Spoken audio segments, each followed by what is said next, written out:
Untuk mengendalikan aksi demonstrasi yang terus-menerus terjadi dilakukan kelompok pro-demokrasi, pemerintah Thailand mengeluarkan kebijakan status darurat nasional selama 30 hari yang dimulai terhitung hari Jumat ini. Dan untuk mengetahui informasi terkini sudah terhubung bersama kami, ada Rama Aryadi, Sub-Editor Bangkok Post. Selamat malam, Rama. Selamat malam, Tiffany. Oke, Ram, boleh dijelaskan kepada kita di sini kondisi di jalanan kota Bangkok yang terakhir seperti apa, Rama?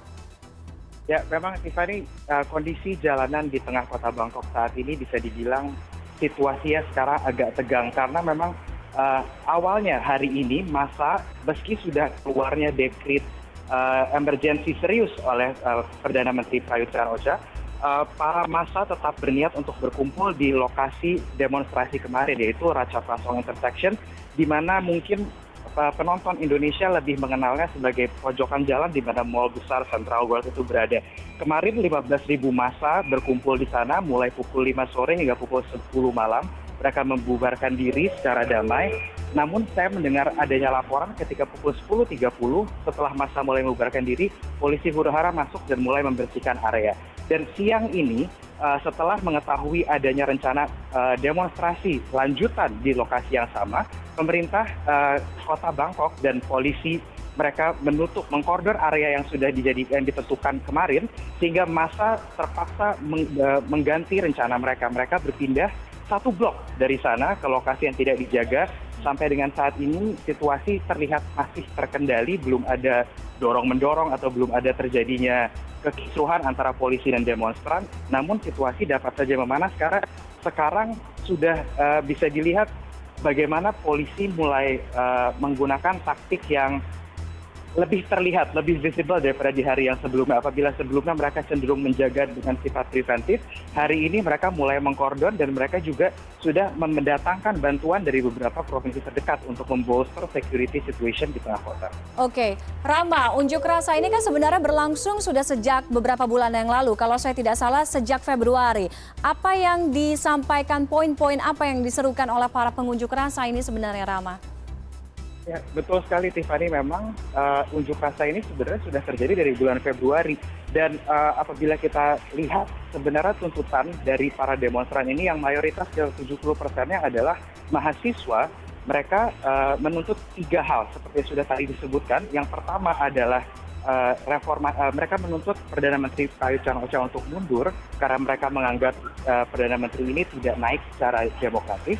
Yang kedua, mereka menginginkan adanya perubahan peraturan pemilu yang dianggap menguntungkan partai-partai yang berkuasa. Dan yang terakhir adalah isu sensitif tersebut yang seperti ada sudah sebutkan sebelumnya, reformasi tentang monarki. Dan protes ini, Tiffany, apabila kita lihat merupakan sesuatu yang berbeda daripada protes-protes sebelumnya. Untuk pertama kalinya di Thailand, protes ini menyentuh isu yang sangat sensitif tersebut, isu monarki. Apakah nanti ini akan membuat suasana menjadi semakin keruh atau bagaimana, kita masih belum bisa melihat karena sampai dengan sekarang situasi masih bisa dibilang terkontrol.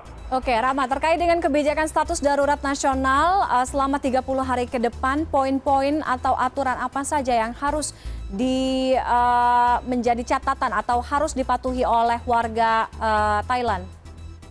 Baik, peraturan dari dekret emergency luar biasa yang dikeluarkan oleh Perdana Menteri Prayut Chan-o-cha hari Kamis pada pukul 4 pagi, pada intinya masyarakat tidak diperbolehkan untuk berkumpul, bergerombol lebih dari 5 orang di luar.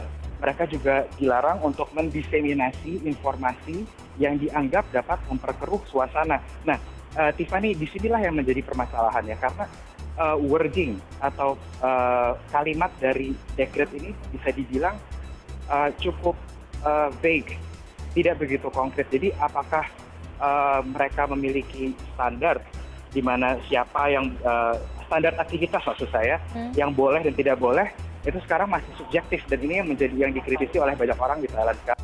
Apakah yang mereka lakukan sekarang makan malam misalnya di mall lebih dari 5 orang, apakah ini merupakan sebuah pelanggaran? Namun sepertinya tidak, karena seperti dapat Anda lihat aktivitas di daerah lain sebenarnya masih berjalan dengan lancar. Oke, untuk warga negara asing, khususnya mungkin warga negara Indonesia yang berada di Thailand atau di Bangkok, di tempat Rama berada saat ini, apa imbauan dari KBRI terkait dengan pemberlakuan dekret darurat selama 30 hari ke depan?